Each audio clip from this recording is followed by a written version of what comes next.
গণভোটের গণরায় বাস্তবায়নের দাবিতে বাংলাদেশ ইসলামী ছাত্র শিবির ঢাকা মহানগর উত্তরের আয়োজনে আজকে বিক্ষোভ মিছিলে উপস্থিত সম্মানিত নেতৃবৃন্দ, সম্মানিত সাংবাদিকবৃন্দ, সম্মানিত বিক্ষুব্ধ ছাত্র জনতা, বাংলাদেশ আজ এক ইতিহাসের সন্ধিক্ষণে দাঁড়িয়ে 24 জুলাইয়ে যে আকাঙ্ক্ষা নিয়ে আমরা খুনি হাসিনাকে এদেশ থেকে বিতাড়িত করেছিলাম, 26-এ এসে সেই আকাঙ্ক্ষা সংকটে নিপতিত।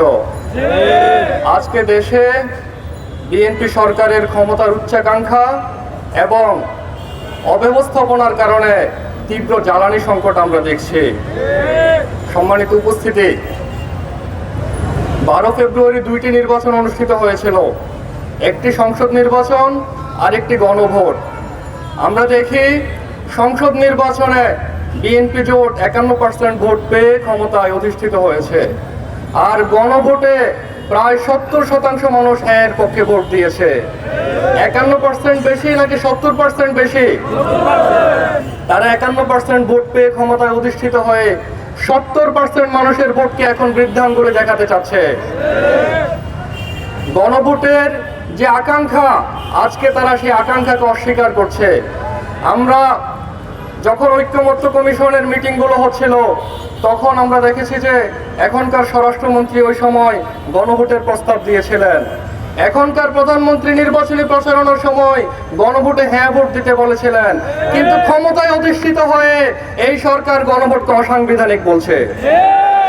যখন আপনারা গণভোটের কথা বলেছিলেন, যখন হ্যাঁ ভোটের কথা বলেছিলেন, তখন কি গণভোট অসাংবিধানিক ছিল না?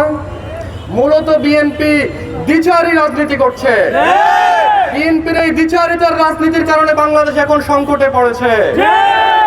সম্মানিত উপস্থিতি, বিএনপি সরকার গুম প্রতিরোধ সংক্রান্ত অধ্যাদেশ, পুলিশ, বিচার বিভাগ, দুদক, এরকম গুরুত্বপূর্ণ সংস্কারগুলোর সাথে সম্পর্কিত অধ্যাদেশগুলোর ব্যাপারে এখন যে অবস্থান নিচ্ছে, সে অবস্থান আমাদেরকে শঙ্কিত করছে। যদি এই অধ্যাদেশগুলো বাতিল হয়, বাংলাদেশ আবার আগের সেই গুম খুনের যে রাজত্ব ছিল, সে অন্ধকার দিনে ফিরে যাবে। সে অন্ধকার দিনের জন্য কি জুলাইয়ের শহীদরা রক্ত দিয়েছিলেন? আমরা সেই অন্ধকার দিন চাই না। সেজন্য আমরা সরকারকে উদাত্তভাবে আহ্বান জানাতে চাই, আপনারা আপনাদের দ্বিমুখী আচরণ পরিহার করে অনতিবিলম্বে গণভোটে মানুষ যে শর্তগুলোর আলোকে হ্যাঁতে ভোট দিয়ে হ্যাঁকে বিজয়ী করেছে, আপনারা সেই হ্যাঁ ভোটের আলোকে অক্ষরে অক্ষরে জুলাই সনদকে বাস্তবায়ন করুন। সম্মানিত উপস্থিতি, দেশকে এগিয়ে নিয়ে যাওয়ার জন্য শিক্ষা হচ্ছে সবচেয়ে গুরুত্বপূর্ণ খাত। নির্বাচিত সরকার আসার পরে শিক্ষার ব্যাপারে বেশি গুরুত্ব দেবে, এটা হচ্ছে আমাদের প্রত্যাশা। কিন্তু আমরা এখন দেখছি জ্বালানি সংকটের অজুহাতে সরকার 3 দিন শিক্ষা প্রতিষ্ঠানগুলো বন্ধ করে দিতে চাচ্ছে।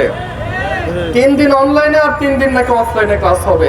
বাংলাদেশের সকল ফ্যামিলিতে কি এখনো স্মার্টফোনের অ্যাক্সেস আছে? যারা দরিদ্র পরিবারের সন্তান, তারা অনলাইনে কি করে ক্লাস করবে? সেটার সমাধান কি সরকারের কাছে আছে? মূলত এই অনলাইন ক্লাসের মাধ্যমে এদেশের শিক্ষা ব্যবস্থাকে আবার পঙ্গু করে দেওয়া হচ্ছে। সম্মানিত উপস্থিতি, করোনার সময়ে শিক্ষা প্রতিষ্ঠানগুলো বন্ধ থাকার যে ধকল, সেটা এখনো দেশের শিক্ষা খাত কাটিয়ে উঠতে পারেনি। আবার যদি শিক্ষা প্রতিষ্ঠানগুলো অর্ধেক দিবসের জন্য বন্ধ হয়ে যায়, সপ্তাহের অর্ধেক সময় এভাবে বন্ধ থাকে, জাতি স্থায়ীভাবে ক্ষতিগ্রস্ত হবে। আমরা চাই না বাংলাদেশ এভাবে পঙ্গু হয়ে যাবে। সেজন্য সরকারকে আমরা দৃঢ়তার সাথে আহ্বান জানাতে চাই, আপনারা এই সিদ্ধান্ত বাস্তবায়ন থেকে বিরত হন। দেশের অফিসগুলোতে এসি চলে, অফিস আদালত সবকিছু চলে, আপনারা জ্বালানি সংকটের জন্য শুধুমাত্র শিক্ষা প্রতিষ্ঠানকে কেন বন্ধ করতে হবে? একদিকে আপনারা বলছেন জ্বালানি সংকট নেই, অন্যদিকে আবার শিক্ষা প্রতিষ্ঠানও বন্ধ করতে চান। মূলত আপনারা জ্বালানি খাতের ব্যবস্থাপনা ঠিকভাবে করতে পারছেন না। আপনাদের অব্যবস্থাপনার দায়, আপনাদের অযোগ্যতার দায় কেন এদেশের কোমলমতি শিক্ষার্থীদেরকে বহন করতে হবে?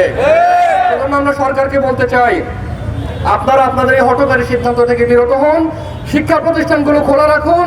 প্রয়োজনে আপনারা ভর্তুকি দিয়ে হলেও শিক্ষা প্রতিষ্ঠান খোলা রাখতে হবে, অন্যান্য খাতের সাথে কনসিডার করে হলেও শিক্ষা প্রতিষ্ঠানগুলো খোলা রাখতে হবে।